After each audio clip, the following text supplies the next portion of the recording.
కూడా ఇవాళ పాలడుగు గ్రామానికి రావడం జరిగింది. ప్రజలందరూ చాలా చక్కగా స్వాగతించారు కూడా. వారందరికీ కూడా నా ధన్యవాదాలు నేను తెలియజేస్తున్నాను. అదేవిధంగా ఆంధ్ర రాష్ట్రానికి భారతీయ జనతా పార్టీ కేంద్ర ప్రభుత్వం అందించినటువంటి సహకారం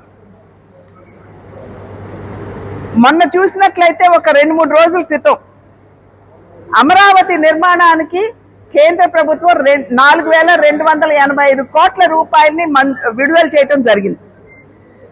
అంటే రాజధాని లేని రాష్ట్రంగా ఉన్నటువంటి ఆంధ్ర రాష్ట్రానికి ఎప్పుడైతే ఆంధ్ర రాష్ట్రం ప్రత్యేక ఆంధ్ర రాష్ట్రం ఏర్పడిందో ఆనాటి నుండి కూడా అమరావతియే ఆంధ్ర రాష్ట్ర రాజధాని అన్న విషయానికి భారతీయ జనతా పార్టీ ఎప్పుడు కట్టుబడి ఉంది.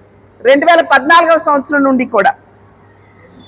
అప్పట్లో డిపిఆర్ ఇవ్వకపోయినా 2,500 కోట్ల రూపాయలు ఆ రాజధాని పరిసర ప్రాంతమైనటువంటి విజయవాడ గుంటూరు అభివృద్ధికి కేంద్ర ప్రభుత్వం 2,500 కోట్ల రూపాయలు అప్పట్లోనే ఇచ్చారు. అదేవిధంగా బాహ్య వలయ రోడ్డుకి 20,000 కోట్ల రూపాయలు, అనంతపూర్ నుండి అమరావతిని అనుసంధిస్తూ 29,000 కోట్ల రూపాయలు అప్పట్లోనే మంజూరు చేయడం జరిగింది. అదేవిధంగా ఇప్పుడు 2024 ఎన్నికల తర్వాత ఏదైతే మేము అన్నామో డబుల్ ఇంజిన్ సర్కార్ ఉన్నట్లయితే ఆంధ్ర రాష్ట్రం అద్భుతంగా అభివృద్ధి చెందుతుంది అని చెప్పి మేము చెప్పడం జరిగింది.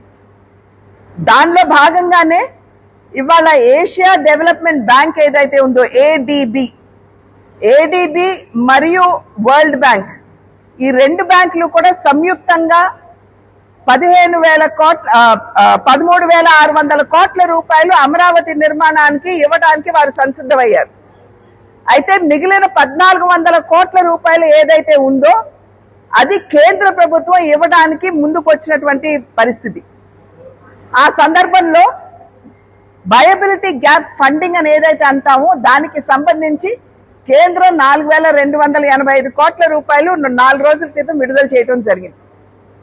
అదేవిధంగా నిన్న జరిగినటువంటి కేబినెట్ మీటింగ్ లో కూడా ఆంధ్ర రాష్ట్ర అభివృద్ధిని దృష్టిలో పెట్టుకుంటూ మరి తిరుపతి నుండి కట్పాడి వరకు ఏదైతే రైల్వే లైన్ ఉందో 1,132 కోట్ల రూపాయలతోటి కేంద్ర ప్రభుత్వం మంజూరు చేయడం జరిగింది.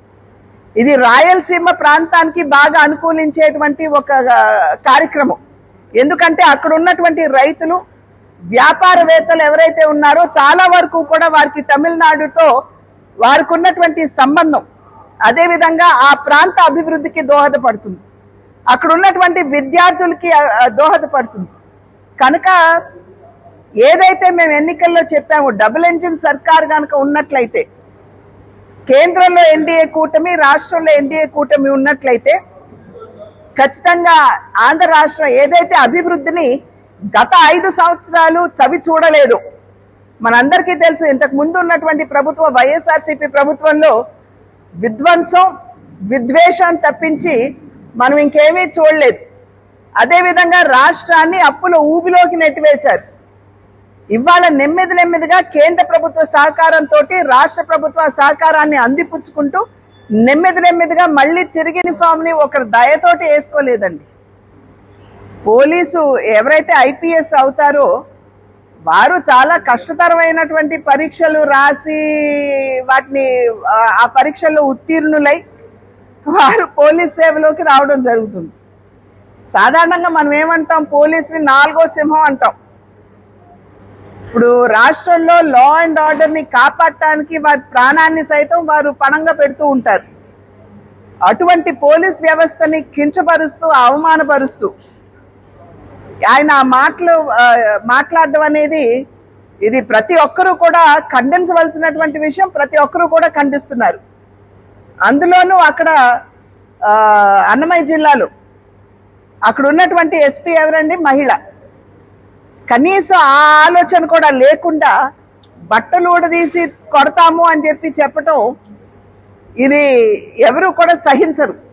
ఇవాళ 5,000 మంది మహిళలు పోలీస్ వ్యవస్థలో ఉన్నారండి. ఇది కేవలం మహిళల్ని కాదు, అసలు పోలీస్ వ్యవస్థనే కించపరిచారు. కనుక ఆయన ఖచ్చితంగా పోలీస్ వ్యవస్థ క్షమాపణ చెప్పాలి.